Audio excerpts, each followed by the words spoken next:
2024ರ ಸಾರ್ವತ್ರಿಕ ಲೋಕಸಭಾ ಚುನಾವಣೆ ನಡೆಯಲಿರುವ ರಾಜ್ಯದ 14 ಲೋಕಸಭಾ ಕ್ಷೇತ್ರಗಳಲ್ಲಿ ಮೇ 7ರಂದು ಮಂಗಳವಾರ ಆರಂಭಕ್ಕೆ ಕ್ಷಣಗಣನೆ. ಬೆಣ್ಣನಗರಿ ದಾವಣಗೆರೆ ಜಿಲ್ಲೆಯಲ್ಲಿ ಸಕಲ ಸಿದ್ಧತೆಗಳು ನಡೆಸಲಾಗುತ್ತಿದೆ. ಅಂದಹಾಗೆ ಜಗಳೂರು ತಾಲೂಕಿನಲ್ಲಿ ತಾಲೂಕು ಆಡಳಿತ ಲೋಕಸಭಾ ಚುನಾವಣೆ ಸಕಲ ಸಿದ್ಧತೆ ಮಾಡಲಾಗಿದೆ ಎಂದು ಚುನಾವಣಾ ಎಆರ್ಒ ಅಧಿಕಾರಿ ಸಿದ್ದರಾಮ ಮಡಿಯಾಳ್ ತಿಳಿಸಿದ್ದಾರೆ. ಇದೇ ವೇಳೆ ಮಾತನಾಡಿದ ಅವರು, ದಾವಣಗೆರೆ ಲೋಕಸಭಾ ಚುನಾವಣೆ ಸಂಬಂಧಪಟ್ಟ ಜಗಳೂರು ವಿಧಾನಸಭಾ ಕ್ಷೇತ್ರದಿಂದ ತಾಲೂಕು ಆಡಳಿತದ ವತಿಯಿಂದ 263 ಮತಗಟ್ಟೆಗಳಿಗೆ ಎಲ್ಲಾ ರೀತಿಯ ವ್ಯವಸ್ಥೆಗಳು ಮಾಡಲಾಗಿದೆ. ಅಲ್ಲದೆ ಮತಗಟ್ಟೆ ಕೇಂದ್ರಗಳಲ್ಲಿ ವೃದ್ಧರಿಗೆ, ವಿಕಲಚೇತನರಿಗೆ ವೀಲ್ ಚೇರ್, ಸಿಸಿ ಕ್ಯಾಮೆರಾಗಳು, ಮುಂಜಾಗೃತಾ ಕ್ರಮವಾಗಿ ಪೊಲೀಸ್ ಭದ್ರತೆ ವ್ಯವಸ್ಥೆ ಕಲ್ಪಿಸಲಾಗಿದೆ.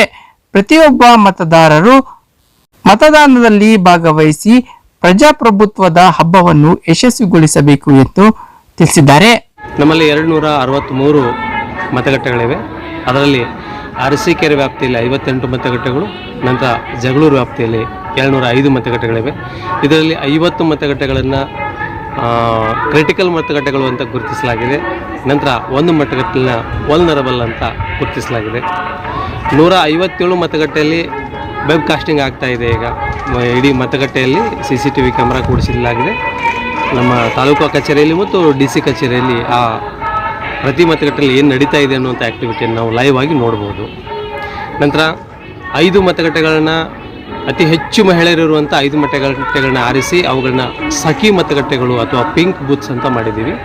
ಒಂದು ಧ್ಯೇಯ ಆಧಾರಿತ, ಇನ್ನೊಂದು ಸಾಂಪ್ರದಾಯಿಕ.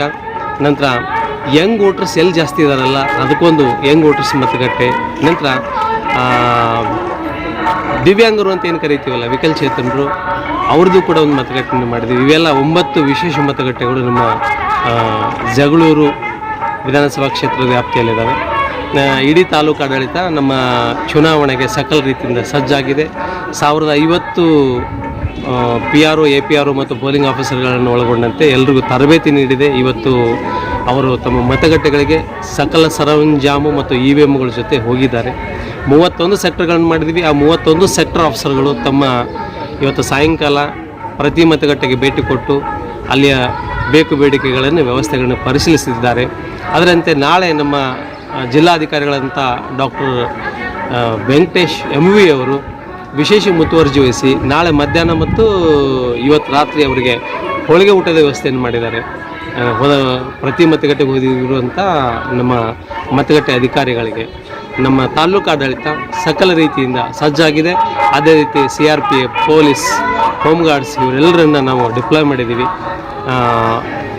ಕ್ರಿಟಿಕಲ್ ಮತಗಟ್ಟೆಗಳಲ್ಲಿ 2 ಪೊಲೀಸರಿದ್ದರೆ, ಸಾಮಾನ್ಯವಾಗಿರುವಂಥ ಮತಗಟ್ಟೆಗಳಲ್ಲಿ ಒಬ್ಬೊಬ್ಬ ಪೊಲೀಸ್ ಇಲ್ಲದಲ್ಲಿ ಹೋಮ್ ಗಾರ್ಡ್ಗಳನ್ನು ನಾವು ನಿಯೋಜನೆ ಮಾಡಿದ್ದೀವಿ. ವಿಶೇಷವಾಗಿ ವಿಕಲಾಂಗಚೇತನರು ಇರುವಂಥ PWD ಬೂತ್ ಅಂತ ಏನು ಮಾಡಿದ್ದೀವಲ್ಲ, ಆ ಮತಗಟ್ಟೆ ಅಧಿಕಾರಿಗಳಿಗೆ ಇನ್ನೋವಾ ವೆಹಿಕಲನ್ನು ಕೊಟ್ಟು ಅದರಲ್ಲಿ ಜರ್ನಿ ಮಾಡಿಕೊಂಡು ಹೋಗಿಬಿಟ್ಟು ಅವರು ಮತದಾನದ ಆ್ಯಕ್ಟಿವಿಟಿಯನ್ನು ಮಾಡಬೇಕು, ಮತಗಟ್ಟೆ ಕಾರ್ಯನಿರ್ವಹಿಸಬೇಕು ಅಂತ ಸದುದ್ದೇಶ ಇಟ್ಟುಕೊಂಡು ಅವ್ರಿಗೆಲ್ಲ ಒಂದೊಂದು ಪ್ರತಿ ವಿಧಾನಸಭಾ ವ್ಯಾಪ್ತಿಯಲ್ಲಿ ಇರುವಂಥ ವಿಶೇಷ ಚೇತನರಿಗೆ ಇರುವಂಥ ಮತಗಟ್ಟೆ ಅಧಿಕಾರಿಗಳಿಗೆ ಒಂದು ಇನ್ನೋವಾ ವೆಹಿಕಲ್ಗಳನ್ನು ಅಲಾಟ್ ಮಾಡಿದ್ದಾರೆ. ನಮ್ಮಲ್ಲೂ ಕೂಡ ಬಂದಿದೆ. ನಾವು ಬೆಳಗ್ಗೆನೇ ಎಲ್ಲ ವಿವಿಧ ತಾಲೂಕುಗಳಿಂದ ಬಂದಂಥ ಮತಗಟ್ಟೆ ಅಧಿಕಾರಿಗಳನ್ನು ನಾವು ಪುಷ್ಪವನ್ನು ನೀಡೋದ್ರ ಮೂಲಕ ಸ್ವಾಗತಿಸಿ ಅವರಿಗೆ ಉಪಹಾರ, ಟೀ ವ್ಯವಸ್ಥೆಯೊಂದಿಗೆ, ಮಧ್ಯಾಹ್ನದ ಊಟದ ವ್ಯವಸ್ಥೆಯೊಂದಿಗೆ, ನಂತರ ಎಲ್ಲ ಟೀಮ್ಗಳನ್ನು ಒಂದು ಬಾರಿಗೆ ಟ್ರೈನಪ್ ಮಾಡಿಕೊಟ್ಟು ನಾವು ಮತಗಟ್ಟೆಗಳಿಗೆ ಕಳಿಸಿದ್ದೀವಿ. ಸಕಲ ರೀತಿಯಿಂದ ನಮ್ಮ ತಾಲೂಕು ಆಡಳಿತ ಮತದಾನಕ್ಕೋಸ್ಕರ ನಾಳಿನ ದಿನಕ್ಕೆ ಎದುರು ನೋಡ್ತಾ ಇದೆ. ನಾವು ಸಜ್ಜಾಗಿದ್ದೀವಿ. ನಾನು ಇಡೀ ಮತದಾರ ಸಮೂಹಕ್ಕೆ ವಿನಂತಿಸ್ಕೊಳ್ಳೋದೇನಂತಂದರೆ, ಪ್ರಜಾಪ್ರಭುತ್ವದ ಒಂದು ದೊಡ್ಡ ಹಬ್ಬ ಇದು. ಇದರಲ್ಲಿ ದಯವಿಟ್ಟು ನಿಮ್ಮ ಹಕ್ಕನ್ನು, ನಿಮ್ಮ ಮತವನ್ನು ಚಲಾಯಿಸಿ ಪ್ರಜಾಪ್ರಭುತ್ವವನ್ನು ಪ್ರಬುದ್ಧಗೊಳಿಸಿ, ಸದೃಢಗೊಳಿಸಿ, ಬಲಗೊಳಿಸಿ ಅಂತ ನಿಮ್ಮಲ್ಲಿ ಕೈ ಮುಗಿದು. ಇನ್ನು ವಿಶೇಷವಾಗಿ ಪಟ್ಟಣದ ಸರ್ಕಾರಿ ಹಿರಿಯ ಪ್ರಾಥಮಿಕ ಶಾಲೆ ಹೊರಕೆರೆಯ ಮತಗಟ್ಟೆ ಕೇಂದ್ರಗಳಲ್ಲಿ ವಿಕಲಚೇತನ ಸ್ನೇಹಿ ಮತಗಟ್ಟೆ ಕೇಂದ್ರ ತೆರೆಯಲಾಗಿದ್ದು, ಮತಗಟ್ಟೆ ಕೇಂದ್ರಗಳಲ್ಲಿ ಕಾರ್ಯನಿರ್ವಹಿಸುವ ವಿಕಲಚೇತನ ಸಿಬ್ಬಂದಿಗಳಿಗೆ ಜಿಲ್ಲಾಧಿಕಾರಿ ವೆಂಕಟೇಶ್ ಎಂವಿ ಅವರು ವಿಶೇಷವಾಗಿ ವಿನೋವ ವಾಹನದ ವ್ಯವಸ್ಥೆ ಕಲ್ಪಿಸಲಾಗಿದೆ.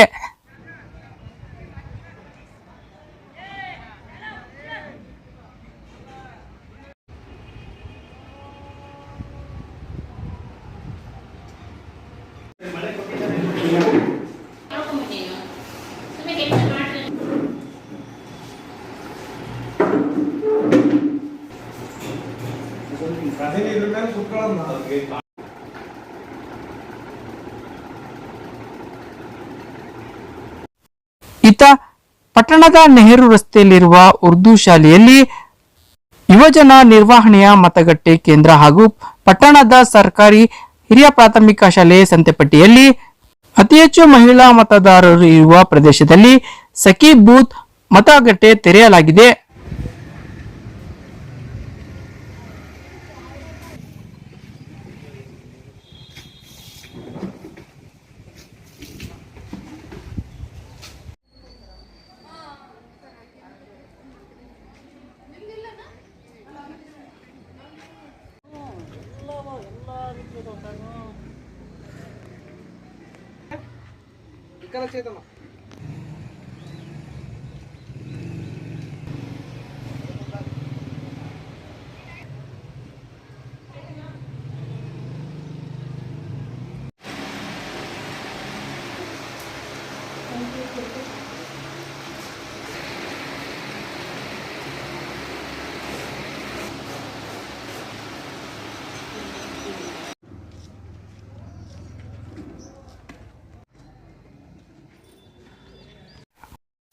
ಒಟ್ನಲ್ಲಿ ಪ್ರತಿಯೊಬ್ಬ ಮತದಾರರು ತಮ್ಮ ಹಕ್ಕನ್ನು ಚಲಾಯಿಸುವ ಮೂಲಕ ಪ್ರಜಾಪ್ರಭುತ್ವದ ಹಬ್ಬ ಯಶಸ್ವಿಗೊಳಿಸಬೇಕಿದೆ.